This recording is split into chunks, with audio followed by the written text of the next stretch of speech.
Cachamaniacs.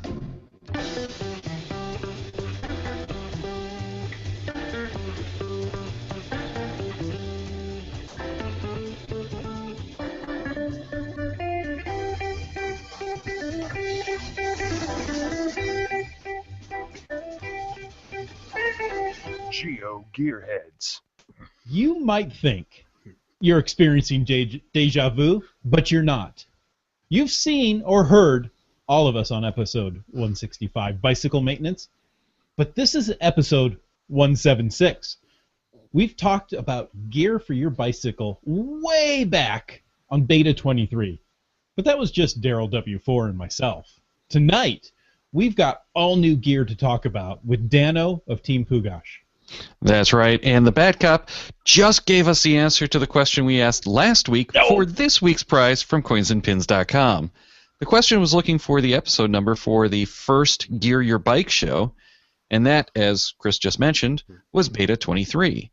The bigger question is whom was drawn as this week's winner. So, Dano, who was that? Yeah, so this week we picked Misha, and Misha decided that they wanted the state flags for two states that he's biked in: Massachusetts, where I grew up, and New Hampshire, which is just south of me right now. Congrats again, Misha, and unfortunately I made a little boo-boo, and we're out of the New Hampshire tag, so I'm waiting for him to get back with me, but I'll get it out as soon as I can, I promise. But Dano, you actually have a special prize just for the live listeners tonight, correct? Yeah. That's right. I like to give back, so whenever you guys graciously let me on, I'm going to give away something free. And what I am going to do tonight, let me turn that on as well, is I have a special giveaway for the live audience. I have this cool bicycle Geo coin that I found online. I know Daryl picked one up right after I got it. This is not activated, so it's all yours to do what you want with it. And I also have a rusty bolt. Okay, it's not any rusty bolt, because nobody wants a rusty bolt on their bicycle. It's a rusty bolt geocache from Cache Advance. And to win these two things, what I want to know is what year did the Sturmey Archer 3-speed hub go on sale? It's my favorite bicycle part. All my favorite bikes have them. So just send in an email to geogearheads@cachamaniacs.com, subject Dano2, or capital I, and we'll get you the winner before the end of the show. All right, so that's the live question for this show. So you have to email geogearheads@cachamaniacs.com with the subject Dano2 by 9:45 p.m. Eastern, 6:45 Pacific, tonight only. That's May 14th. In that email, include your geocaching.com screen name and the 1902. That's the year which the Sturmey Archer 3... did I actually get that right? Sturmey Archer 3-speed hub. Oh, cool. Okay. Went on sale to the general public. We'll announce that winner toward the end of the show, and if you win, you have till 9 a.m. Eastern, 6 p.m. Pacific, tomorrow morning to claim that prize. Now, thanks again, Dano. That's really generous. Dano, No problem. That really is generous. Thank you. Now, I understand you just published a cache that needs to be done by bicycle. And I'm guessing you named the cache Bike'em Dano. No, I should. There's actually a Book'em Dano cache here in Portland, and it's right at the police station. So I couldn't do that. But it's Le Tour des Sopo. I'm in South Portland, right across the bay from Portland proper, and I did this entire bike path cache. So what happens is it's about 11 miles, and you ride along the bike path, which is the Greenbelt Bikeway. This is the start of the Eastern Trail, which is a bicycle path from Portland, Maine, all the way to Florida. There's a lot of places that they haven't connected yet. I know, I see your head, you're like, what? But yeah, they're trying to connect it. I have some friends in different states that are on committees, and they're trying to connect them. Like, a lot of problems are places like Boston, where how do you get from one suburb to the other when the city is in the way? But yeah, so you basically ride, and every checkpoint is a virtual. You do some quick math, get the coordinates to the next one. It's a round-trip loop, completely family-friendly, away from cars. You're riding along a paved path, and It got the first to find about an hour after it was published last week. First to find on an 11-mile cache within an hour. That's right. Wow. This guy, Peter, is pretty intense. He's the first to find hound here. His geocaching handle is Marsipanic, and he's everybody's first to find. But it's also great because then he calls me and gives me feedback and lets me know, was it clear? Do I need to tweak anything? And then other people can find it. And it had a second find a few hours later. Both of these were last week on Thursday, and then it had another find today. So 3 in the first week. And that's GC5T3C. Nice. I like the idea of caching by bike. It's one thing that I've only done a little of it. I need to do some more. And you really got to plan it out well. Now, go ahead. Oh, it's a lot of fun, and we'll definitely get into that. Caching by bike is really two kinds of caching. When I thought about caching by bike, I assumed it was mountain bike, maybe power trails, but my experience was the first year as a geocacher, it was all urban caching. So we're going to get into a bunch of that as well tonight. Nice. That's what I'll end up doing. Yeah, there's a few power trails that I could hit with bikes, and around here, you've only got a couple of months out of the year where it's good biking weather. Otherwise, you're biking in the rain, which isn't as much fun. Now, we've just started the show, and we already have feedback in the live Q&A. This one is from CP590. He says, Cully mentioned orienteering, let me enunciate that properly, in the last episode. As an old Boy Scout activity, orienteering is still learned by Boy Scouts as part of their rank advancement requirements, and it's also a merit badge they can earn. So there you have it. Well, we also heard from Limax. He said, yep, it was a merit badge that was regularly offered at the scout camp every summer. He never got the chance to do it, though. It's a lot of fun. I earned the orienteering merit badge probably like around 94, and we did it in the winter time. They had this whole event made where we had to make basically like a dog sled, but push it ourselves and then go from point to point. And they had these white and red boxes. They looked like kites, and on each one is this clip thing. It looks like almost like a fingernail clipper, and you clip your passport. And each stage had its own like custom design that it put in. It was a lot of fun. Very cool. Now, getting back to the bike subject, though, Limax says that he has an Iron Horse Trail there. There's quite a few caches along it. So I'm thinking we might have to revisit the power caching by bike show that we had done way back when as well. It's funny. I know it's a different Iron Horse Trail, but there's also an Iron Horse Trail near me. That's where the Ape Cache is. And it's really nice to bike along that tunnel. It's 2.25 miles. You bike through that, and then you can go out and get some of the caches. It's an old Rails to Trails project, so it's a very nice place to bike.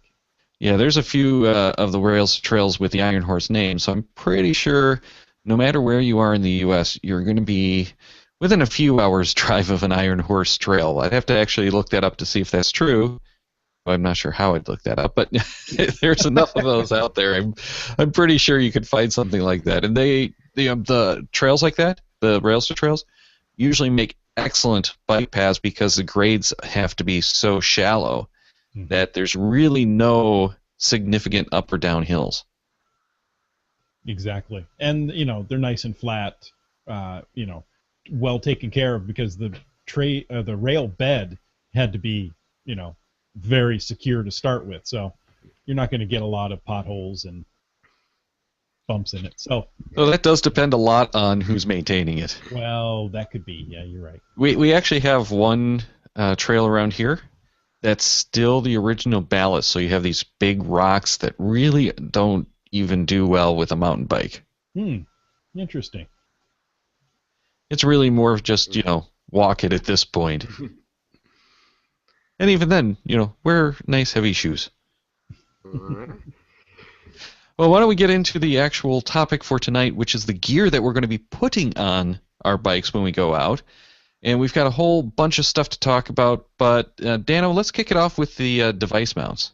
Yeah, definitely. I've never used a device mount, so I did some research for the show tonight, and I found this company, Ram Mounts. And what impressed me was they have a mount for everything.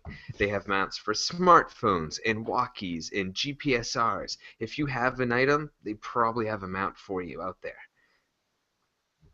Yeah, Daryl and I both know RAM mounts. In fact, I have a RAM mount for my iPad in my truck. So, you could put it on your bike as well, I suppose, but I don't know why. What I like and what I've used in the past is the official Garmin bike mount. Right now, it lists for about $10, and it's compatible with many of the GPSRs, including the Colorados, Dakota, Oregons. Let's see, the new E-Trexes and the new, what are they, GPS Map 62, 64, and even the Rhinos. So, and they have mounts available for most others. Generally, they're not as stable, but, there's little to no adjustment, and the GPS slides in and out of those so nice. Nice. Yeah, another one I was looking at online is Banjo Brothers smartphone bag. I'm a big fan of Banjo Brothers. We used to sell some of their stuff when I worked in a bike shop a few years ago. And what I liked about this was it's a dry bag. Last show I was on, we talked about having those heavy-duty Ziploc bags that you can take your phone or GPS out in a downpour and it'll be completely okay. Same kind of thing you'd see in kayaking.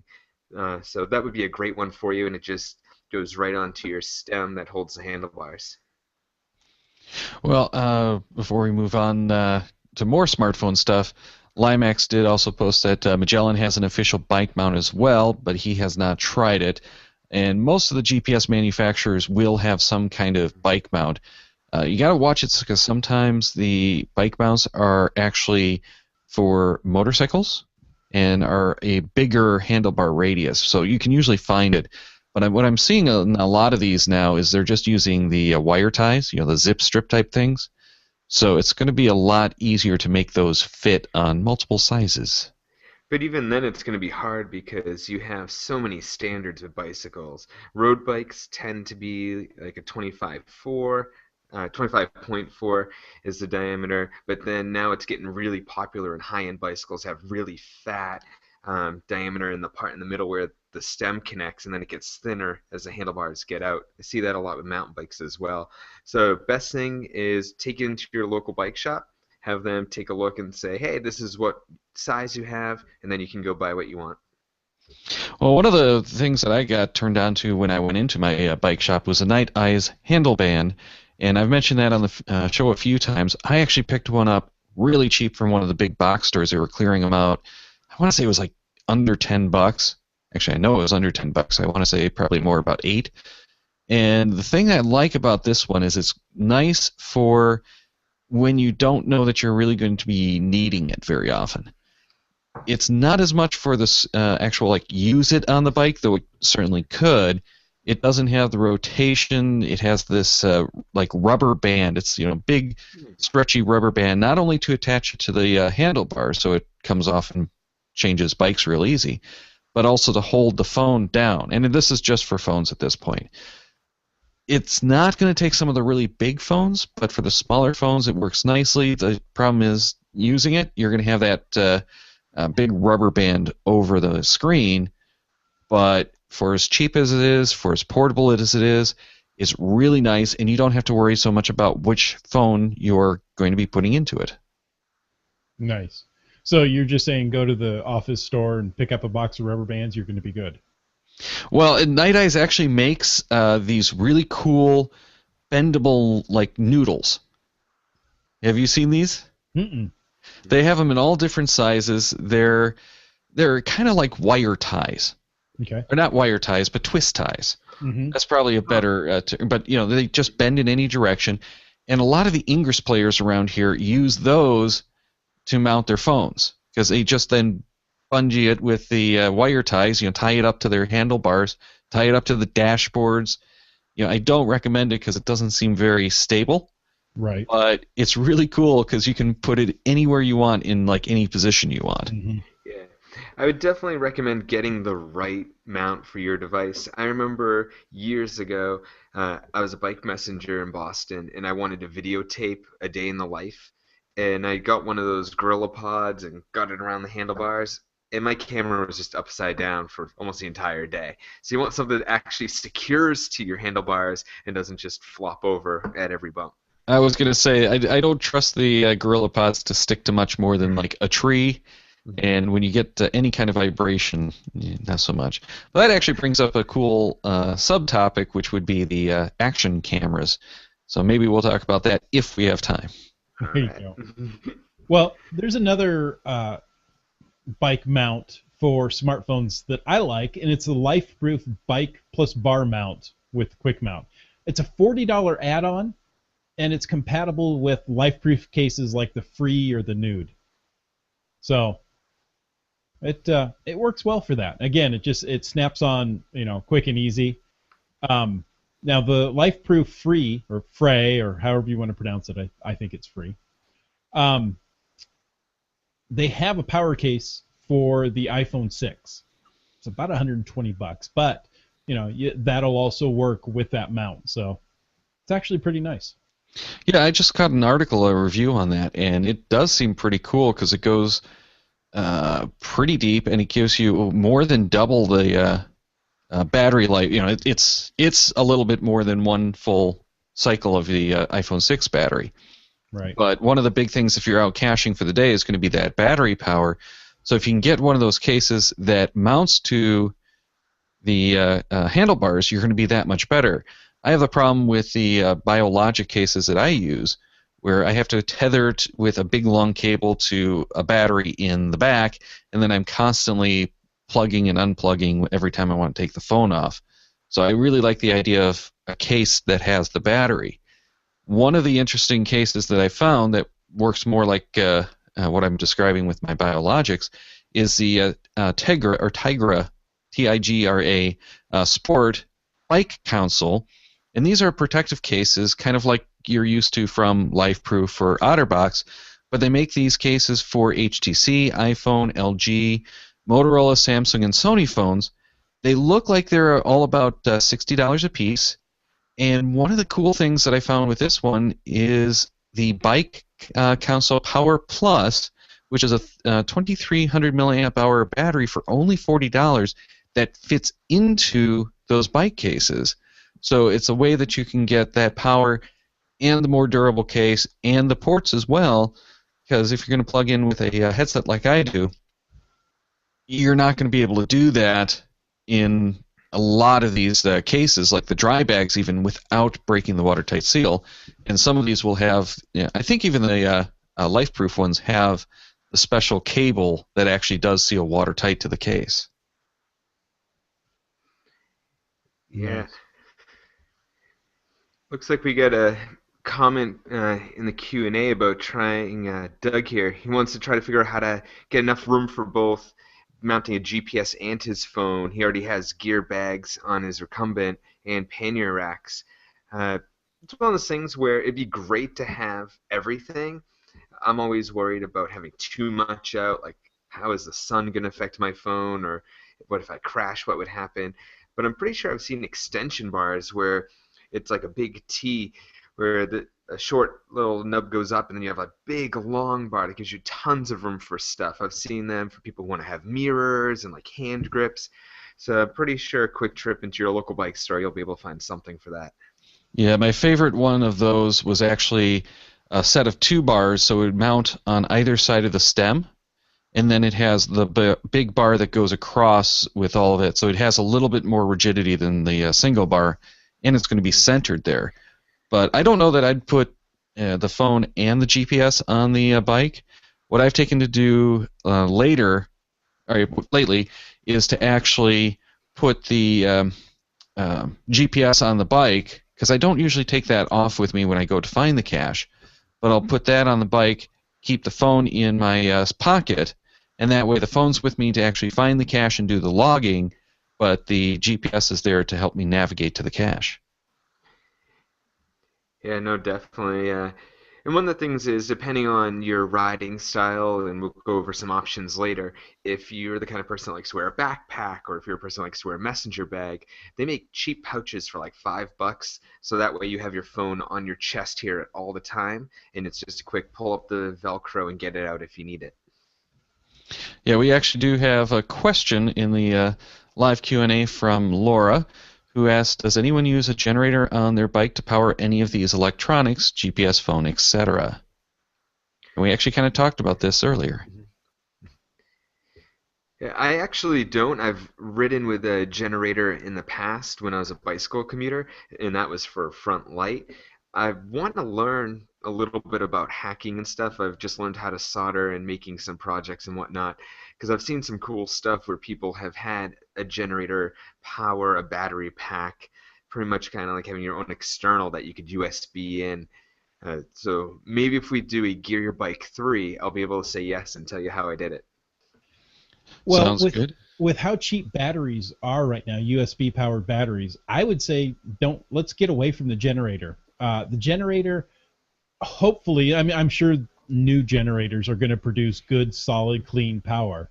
But I think if you take a USB battery and drop it into a pack somewhere on your bike and string a cable up your handlebars, you're going to be just fine. No? I don't know. Because that's actually what I'm doing right now, and I do have some problems with the cables. You know, if you could build it in somehow, I think that would be better. One of the interesting things that I've seen is on some of these power assist bikes, they actually have a USB port up near the handlebar, depending on the design, so that you can actually charge your phone and keep that running off of the internal battery on the bike. Internal battery. Wow.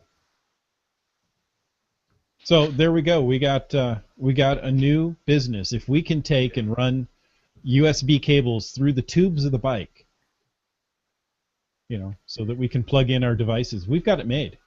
That would be great. One of the guys I work with found this bike hack, and I'll find it later and email it to you, Daryl.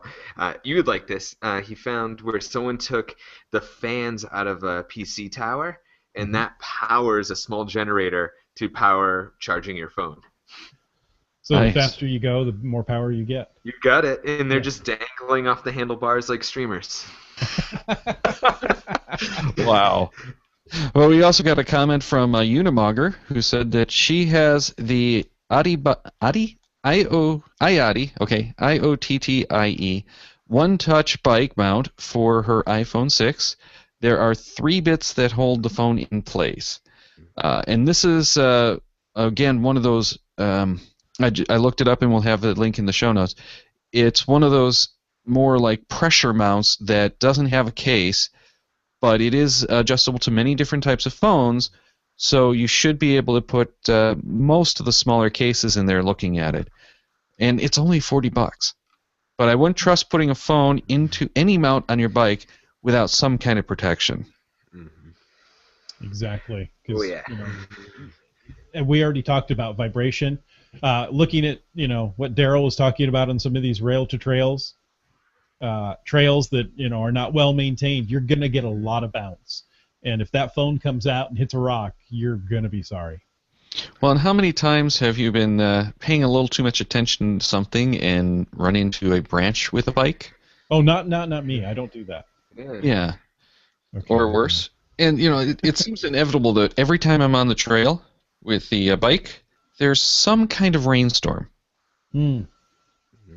Yeah, or just simply, you know, the trail goes through a puddle or, you know, a small creek. You think, well, that's no problem. I can make it right through with the bike. However, you're splashing water now all over your gear. Or mud.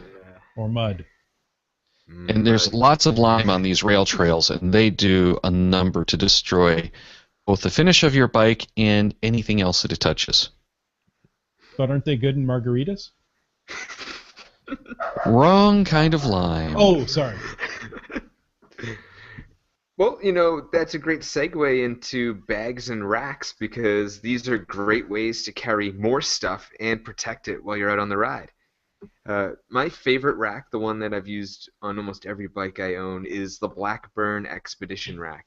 It's pretty cheap, around $30. It's actually the same one that a lot of the child seats come with for when you put your kid in that little plastic bubble on the back of your wheel. And you'll be able to put a trunk bag, which looks like a lunchbox, on the top, side bags, panniers, you just bungee cord stuff, cargo net stuff, so the options are pretty endless. Yeah, I've seen those style quite frequently, and that one is one of the most popular. I've seen a bunch of guys I know have that. And one of the things I will say, there are these seat post mount where you don't have any posts or anything going down to this axle. Do not get those for caching. No. Trust me. Tell me why, Daryl. All it takes is going out with someone who has one, and you'll soon see. I've been on caching trips with them, and there's nothing more annoying when they start hitting the back of your legs or hitting the trees as you go by because they've gone off at a 90-degree angle to the bike. Yeah, those were a good idea. They were for road bikes when your back pockets were already full of stuff, but anything more than a sandwich on one of those, not going to hold it. If your bike doesn't have the braze-ons, so they're the parts on the back of the bike that split off from your seat post, if it doesn't have drill holes to attach a rack, you can get these things called P-clamps for pennies at your home improvement store. It's just a metal strap that you can bend around them and put a bolt through, and it'll hold it in place. Yeah, and again, most of the bike stores will have that mounting hardware anyway. Mhm. And I tend to go and just say, here, for the $5 or $10, go put it on, because it's going to take you less time than it takes me, and it's worth the $5 to have you guys put it on and make sure it's level and everything else. Yeah, and when all else fails, zip ties. They work wonders. I've used them to put fenders on bikes that weren't designed for them. I had to use them the other day hiding my bicycle multi because my fender started rattling, and I looked down and I'm like, oh, one of the bolts is gone. Good thing I got zip ties. So another good thing to put in the bike bag. Mm-hmm. Definitely. Another, so we talk about a rear rack, and I would recommend if you're going to only have one rack, go with the one in the back. Anything in the front is going to affect your steering, so it's best to do in the back. But there's one front rack I love. It's the Portland Design Works. It's the other Portland, the fake one out in Oregon. Hey, no. And yeah. But they make great stuff. I love pretty much every bike product they make, and their takeout basket is advertised as it can hold a 6-pack, or the bag, it comes in one of those roll top buckle close waterproof bags, can hold 6 burritos. This bag was perfect for daily commuting as it held my lunch and some tools in case something happened, and it even has optional mounts on the side of the basket for a light, so that way you can have a secondary light that points at the ground so you can see those potholes at night. Very cool. Yeah, I'm a big fan of some of those kind of baskets. I don't have one, but because for that, like commuter type vehicle, or for something that's a quick on-off, it's just really nice and handy to have the basket right there in front of you, and especially when they have like the cup holder where you can put that coffee. Yeah, no. Whoever invented that was a genius. Yeah, or the hot chocolate for some of our friends over in the UK. There you go. Yeah, I can't count. Oh, go ahead. Sorry, Dano. That one goes in the front of the bike, off the handlebars. Yeah. Correct? So the front rack depends on which one you get, but the PDW attaches like a basket, so it's going to attach right to your handlebars. There are ones that are going to go lower, just above the front tire. Mm-hmm.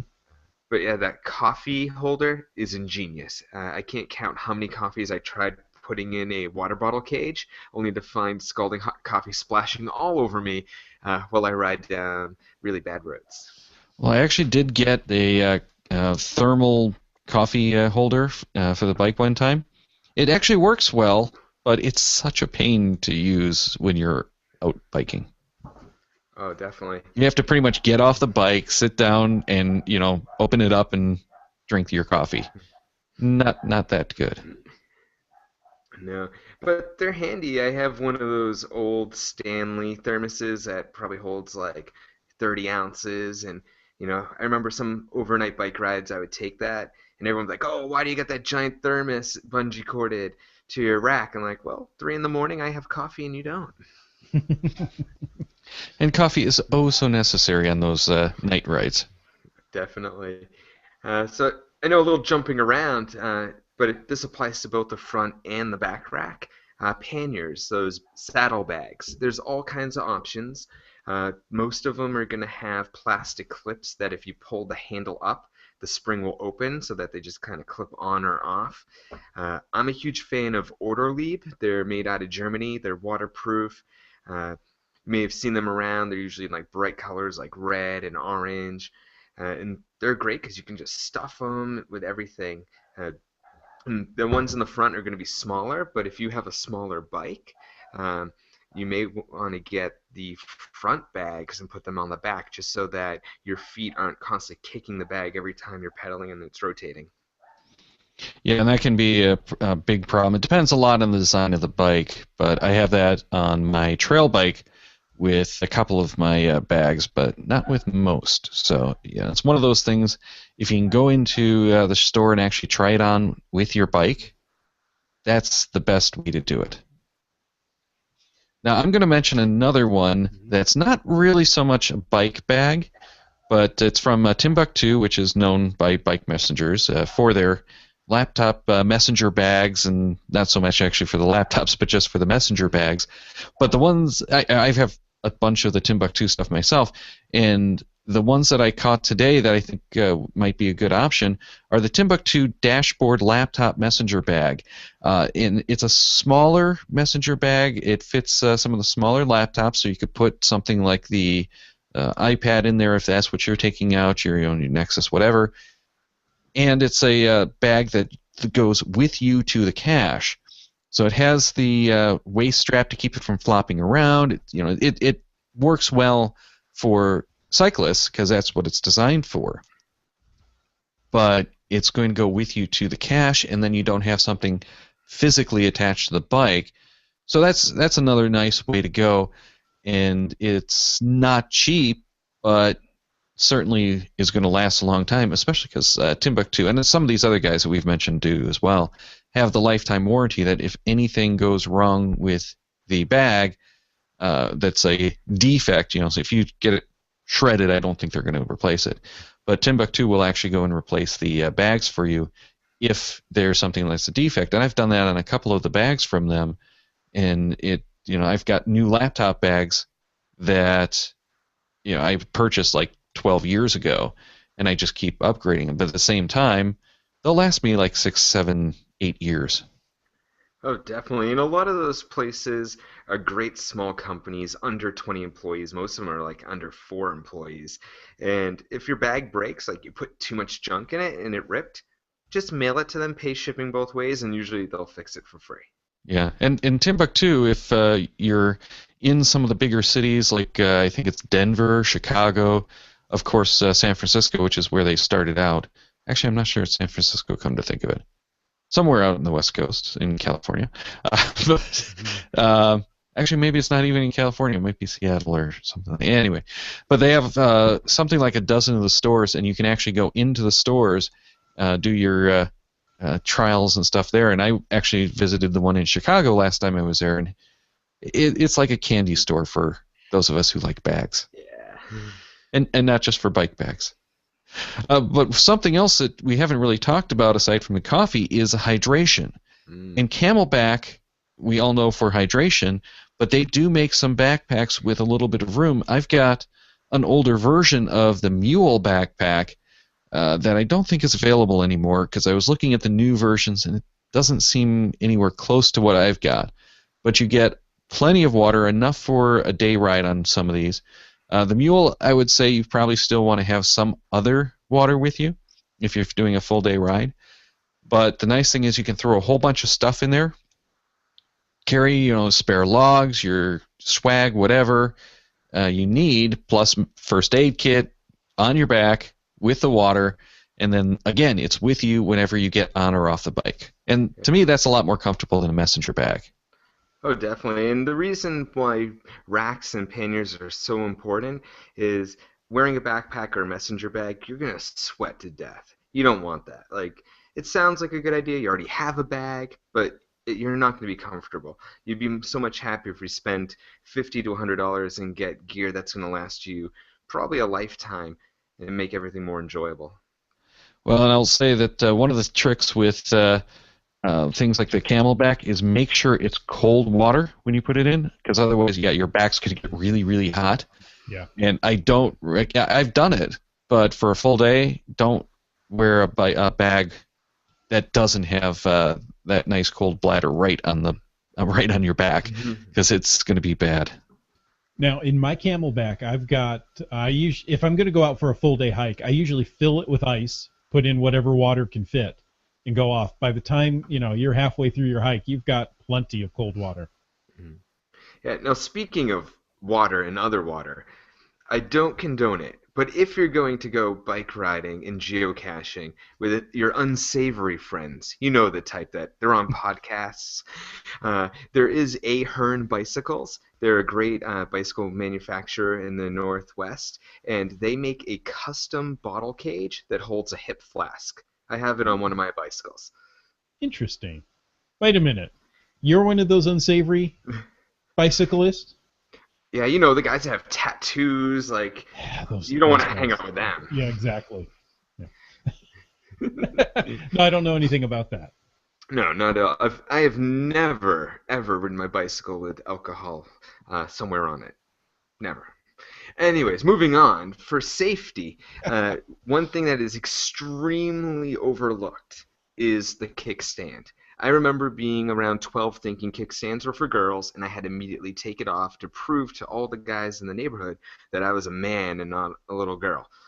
No, kickstands are great because we're riding on uneven terrain and we're stopping to put our bike somewhere. Mm-hmm. We have these heavy bags. We don't want to just lean it on a tree and have it fall over and things to get broken or misaligned or your bicycle get all scratched up. I really like the double kickstand by Pletcher. It's pretty expensive. It's $50, but it's worth every penny. And what I like about it is when you use the double kickstand, it actually lifts the rear wheel off the ground, which makes it a lot easier when you're changing a flat. Oh, nice. Well, and one of the big problems I have when I'm doing those trail rides is they're really killer for the bike stands, because you have to find something just off the trail, and it ends up almost inevitably the ground is too soft. Mm-hmm. So then it starts sinking in, and you have all those problems. So this is definitely something that I should look at, because it's going to be a lot more stable, because it's more surface area on the ground. Yeah, and like Pletcher is kind of like the big top name one. There's other brands out there that you'll find they're more like a moped style, where they look like a horseshoe, and they just, when they flip up, they go on both sides of the wheel versus folding up nicely on one side like a normal kickstand. If you ever see Origin 8 or Sunlight brand products, those are actually the distributor's house brand that different bike shops sell, and you'll find the same stuff for half or if not less than half the cost of the top brands. Nice. And if you're going to be using the bike in a caching trip, you're going to be getting on and off that thing a lot. Having a kickstand really is going to save wear and tear on your bike.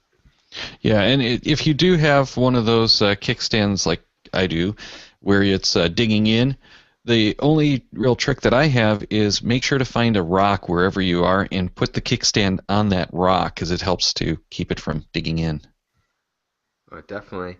And then, that way some of them come with like little rubber feet. If you have those, they fall off sometimes, so maybe just pull it off, super glue it back onto the kickstand. Now we are running a little long, so why don't we jump into lights, because that's a big thing that most of us are really fond of. Yeah, absolutely. Again, I'm a huge fan of Portland Design Works. I really like their Radbot 1000 rear light. Of all the different blinky lights I've had over the years, it's the one that got probably the most attention by cars and people. Super bright but not obnoxious. It was more of a pulse than in your face all the time. For the front, I'm a huge fan of the Planet bike lights. They measure them by watts, and that's difficult. because watts doesn't really explain to you how bright a light is, but their 2-watt headlight will be more than good enough for most people. If you're doing the trails and you're not doing urban caching, you're going to want something a little bit brighter. I like Nite Rider lights. They're one of those USB lights, so you can charge it at the office, charge it at home before you go out, and they tend to be a lot brighter, but then instead of paying like $40, you're over the $100 hump at that point. Well, I've mentioned a few times this Nite Ize LightRide GT, and this is actually using those kind of twist tie things that I mentioned before with a special mount to hold in a variety of actual flashlights. So you can use the flashlight as the bike light, which I don't know that I'd really recommend that for like riding on the streets and such, but if you're riding on the trails, the thing I like about this concept, and I haven't actually tried it, so if someone has, please let me know, because I'm dying to know how this actually works in practice.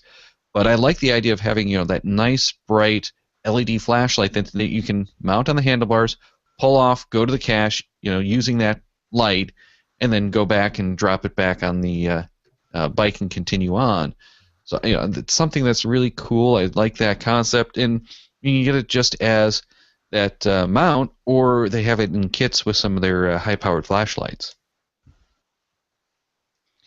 Then the next one I do want to mention from Nite Ize as well is the RightLight LED bike light. This thing is actually a leg band with the LED markers, and this is something just to give you that added visibility.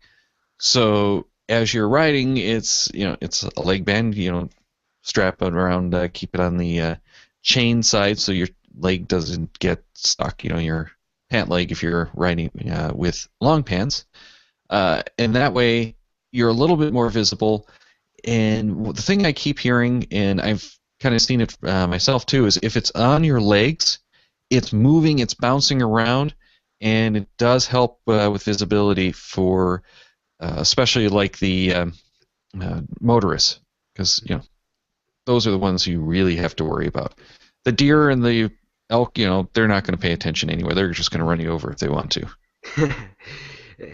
And they're pretty vicious. I've almost been run over by a deer while walking while geocaching. It's scary.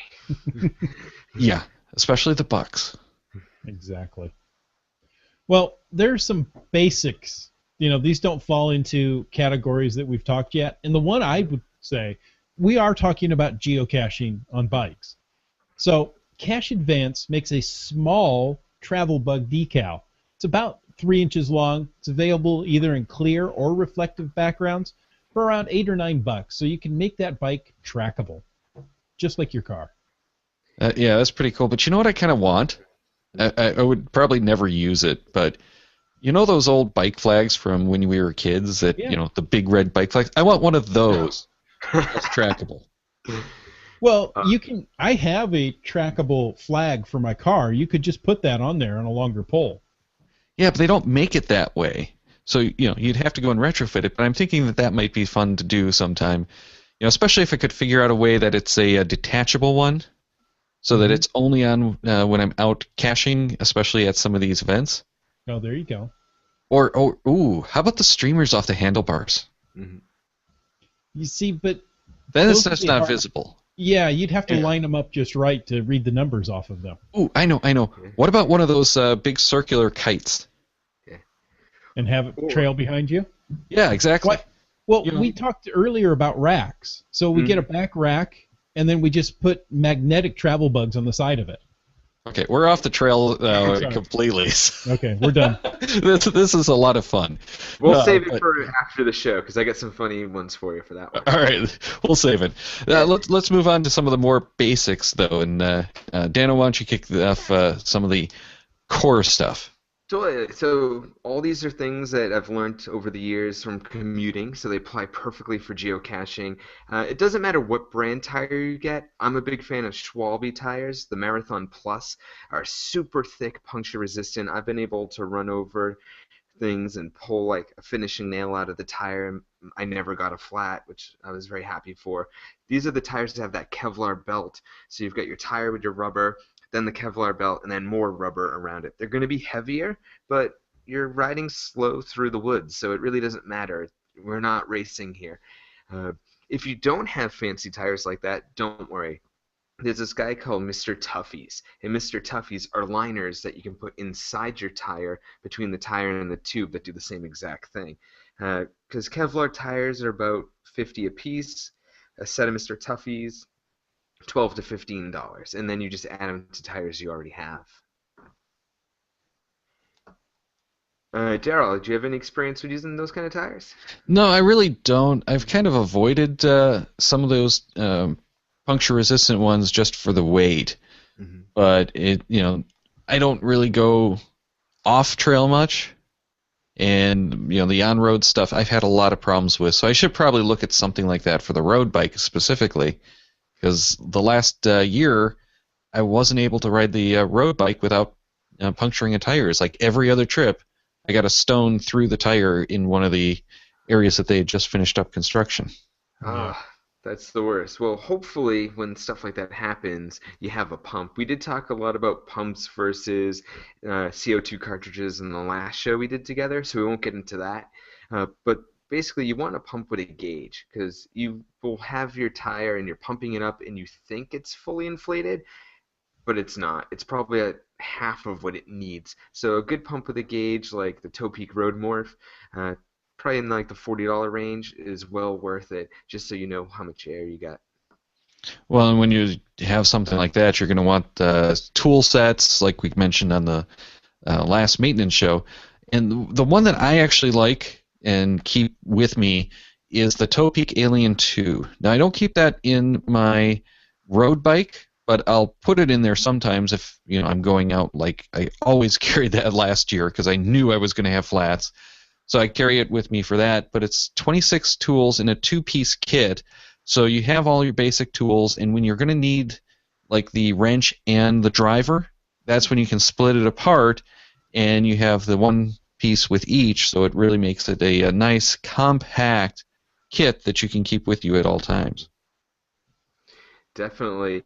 And having tools is just as important as having gear. We talked about fenders earlier. Obviously, if you have the style of bike and the budget, nice full coverage metal fenders are great. If not, they do make plastic ones a little bit cheaper. They don't cover as much of an area. But if you're just using your bike for geocaching occasionally, then maybe something like the SKS Extra Dry, where that just mounts onto your seat post and it'll keep most of the mud, because the last thing you want to do is, get off the trail, go to have a burger and a soda, and be the guy with a big skunk stripe up his back from all the mud. That's one of the other nice things about having the racks with the trunks. Mm-hmm. They'll help prevent some of that too. The worst part though is the front, because that there's not much you can do. And I've had it where I've got the stripe from like my waist all the way up through my nose, and yeah. Not fun. Toe straps are really good. Like, there's a lot of people who will argue forever about, should I wear special bike shoes, where my shoes clip in, should I wear the toe cages? I like toe straps because they're easier to get your feet into than cages. They're just a big strap that goes over the pedal, made out of seatbelt material. Any kind of shoe or even boot, if you're going in the wintertime, will work as well. And then that way it gets a little extra power, so that way you're pedaling, when your leg's coming up, it's doing the force just like the leg that's going down. And, we talk about, earlier handlebars. Grips are great. Ori grips started out for mountain bikes and BMXs, and now they make grips for everything. They come in lots of fun colors. Super squishy, super comfortable, absorbing all the shock, because you're going to be hitting rocks and bumps, and your hands and wrists are going to hate you by the end of the day.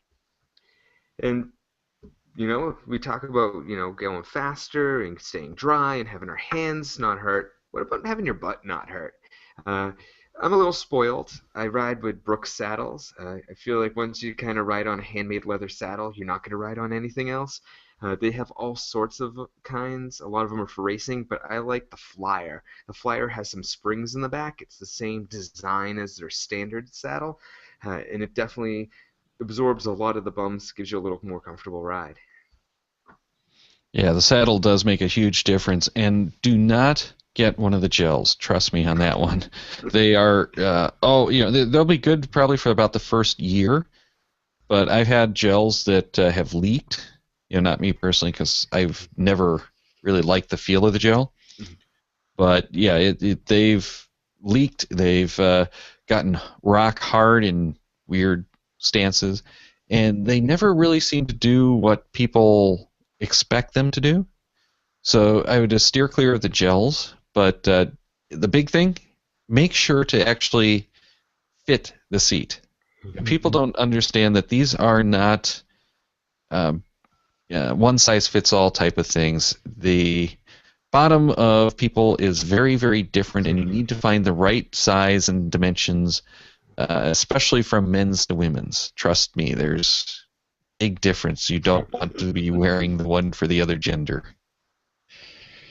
Okay, on that awkward note, let's jump to something that both genders can use, and we're talking apps. Now, when you're riding your bike, it's really good to let people know where you're going. Just as any other hike or geocache, you want to let people know. One of the things I really like is Glimpse. Now, I use it a lot for the car, but it also works well on a bike. You can put in a destination. It's going to give you a time to get there. And anybody, or those you approve, can look and see where you are and your time of arrival. So I think it's really nice. Well, we talked with the guys from Glimpse a while ago, so if you want, check that show out. But there's also some embed stuff. If you wanted to do like a big bike rally kind of event, you can use it for that as well. That's right. There's the group Glimpse, isn't there? Yeah, so there's some cool things that you can do with that. And it just runs in the background. You've already probably got the geocaching apps open, whatever that might be. So it's going to piggyback off of that to keep your power usage down. And in most cases, I really don't see that much of a hit. And it's always nice if you're caching alone, especially, but even without that significant other, to just give them that peace of mind to know that they can always check in and make sure you're still moving around. Mm-hmm. But another one that I actually use for my cycling in general is Runkeeper. That will also, with a premium upgrade, send the information, but it does keep the tracks, and you can keep an eye on how far you went, what your speeds were. It's not really so good for geocaching specifically, but I use that now instead of a cycle computer, so I usually will keep that open and up on the handlebars if I have the phone mounted to the handlebars. And it's available for iOS and Android, just as Glimpse is as well. Well, Daryl, I've used one on my phone called Map My Ride. And it's okay, but I really prefer the Oregon 200. Put that thing on record, or what is it? Or just reset your tracks. Off you go. It's going to keep track of everything for you, and it really does do a nice little cycle computer job. So. Yeah, I've used that one as well. Not as big a fan of that kind of stuff, really, for caching, but if you want those tracks, it's a good way to get it, and most of them will publish to the web. So if you're looking for that rather than something that goes into something else, like we've talked about open caching and getting the trail data. Mm-hmm. If you're doing that, use your GPSR. Use your GPSR, definitely. It's going to take less power, and those tracks are easier and quicker to get off. Although there are some apps for the various open source options where it's just one press uploads. And that's probably going to be better, but we'll be talking about that in some of the upcoming weeks. Let's, though, get to a question that came in from Misha via email. And he asks, do you know of anyone who does use a recumbent trike to seek geocaches, preferably a tadpole, 2 wheels in front, 1 in back, not a Delta trike, because a tadpole is far more stable, and he actually built his own trike, but he does give us a link to some commercial models that are available. I didn't even know these existed. I'm ashamed that I don't know. I think this is pretty cool. This as soon as I saw this email, reminded me of that quad that I wanted off of Kickstarter. What, about 2 years ago, Chris? Does that sound right? Yeah, just about right. Yeah. Yeah, that one just seemed like the perfect caching vehicle because it's literally, pull up, get off. You don't, I'm assuming it had a parking brake type of thing, but you pull off, get up, go to your cache, and it had the mounts and everything for your electronics. But I've yet to find someone who actually caches with a trike of any type. I know some people who have cached with the recumbents, and they tend to complain about the on-offs a little bit more, or not really on-offs, but the stopping because of the kickstands not working. And this is something that you wouldn't have to worry about with one of the trikes. Yeah. I've always wanted to try a recumbent. I haven't done that yet, so. My parents actually have recumbents and swear by them. They actually have a trike that I've tried. I don't like that at all, actually. Yeah. Trikes are big and slow and pretty cumbersome. I used to do deliveries on a modified pedicab, and if you take a corner too quick, you're just going to go right on over it on the side. Well, that was one of my issues with him, is when I got, with the trike, is when I got up to speed, it was not stable at all. But this was one of those Delta trikes, not one of the tadpoles. I've never actually tried one of the tadpoles, so that I would assume would be a little bit more stable because you have the two wheels in front, so as you're making those turns, it's going to be leaning into those two wheels. And Jerry actually in the chat room says he has a semi-recumbent which works great, and I'm not even sure what a semi-recumbent is, but I do like the idea because one of my problems with riding any of these recumbents in my normal local traffic is that it's too low, and I don't have the visibility. Plus, if you don't have the flags, people have a tendency to not see you. The semi-recumbent, from what I got quickly on Google, either has a seat with a back on it or a very low-looking standard type of bike. So it's interesting. I will have to look into that a little bit more. And Limax says he really likes the Sun recumbents when he was looking many years ago, but it's more of a semi-recumbent. I know the Sun ones, a lot of people are fans of those. Well, with that, let's wrap up the show, and before we go any further, we have to actually do the live drawing, which I did actually a little while ago, and this one goes out to Adam Warren. So congrats, Adam Warren. Make sure to email us your address so that Dano can get that prize out to you. Yeah, send it quick, and I'll be able to mail it out Monday morning. Dano, thank you so much for having that prize drawing. That is really cool. Yeah. It was nothing. No, it's a little something. Yeah. But I also want to thank you, our patrons. It's your support that helps these shows get out every week, get the prizes that we give away every week. So thank you for your support. If you're interested in helping this show, go over to the website, click on the Patreon link, and look into it. That's all I'm asking. Take a look. See what you find. Now, some of the things we're working on in the future, we're working on a fun travel bug race. I know we did this before, but this one's going to be a little different. We're looking also, if you're a patron. Oh, did I mention if you're a patron, this travel bug race is for you? We'll get some more details on that, but this is going to be a lot of fun.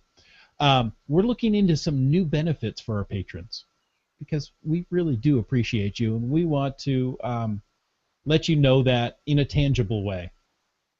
So don't forget that if you're a patron, you also get the exclusive contents like the bonus shows and those patron hangouts where Daryl and I just come on a weeknight and talk with you about whatever is on your mind. So they're a lot of fun.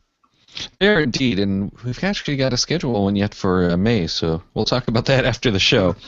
Now, our guest for next week's randomized show is a big fan of Walt Disney World down in Florida, for those of you who don't recognize Walt Disney World. So we've got a little researching for you to do to get an entry into next week's prize from coinsandpins.com. So get that email to geogearheads@cachemaniacs.com going and title it Question 177. Start by dropping your geocaching.com screen name into the body, then tell us which is the only geocaching.com listed geocache within Disney's Magic Kingdom Park. That's a pretty easy one. Again, just look for the only cache listed within the boundaries of the Magic Kingdom, and that's in our next week's guest's home state of Florida. Get that right answer to us with your screen name at geogearheads@cachemaniacs.com with the subject Question 177 by May 20th at 9 p.m. Eastern, 6 p.m. Pacific for your chance at a prize from coinsandpins.com.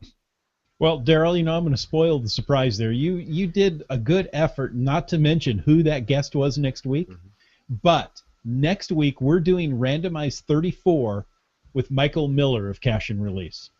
It's a new podcast that come out, and I really enjoy it. You should go take a listen. The week after that, we're talking Open Caching North America with Dudley Grunt and Native Texan. June 4th, we're talking about boating with Aaron of coinsandpins.com. June 11th is a geocaching.com guideline, so get your questions into us by June 4th to get included in that show. And then on June 18th, Open Street Maps number 2 with our good friend DeBear. Check the Cachemaniacs website at cachemaniacs.com for more on the GeoGearHeads, including show notes for this and all of our episodes. We love hearing from our listeners, so leave us feedback by calling 206-350-3647, by emailing geogearheads@cachemaniacs.com, or through social media. Your support helps keep the Cachemaniacs shows coming. Please consider becoming a patron by the link on our website to support the Cachemaniacs shows. GeoGearHeads is produced by Chris Suffenauer and Daryl Wanberg. The show is copyright 2015 by Daryl Wanberg, all rights reserved.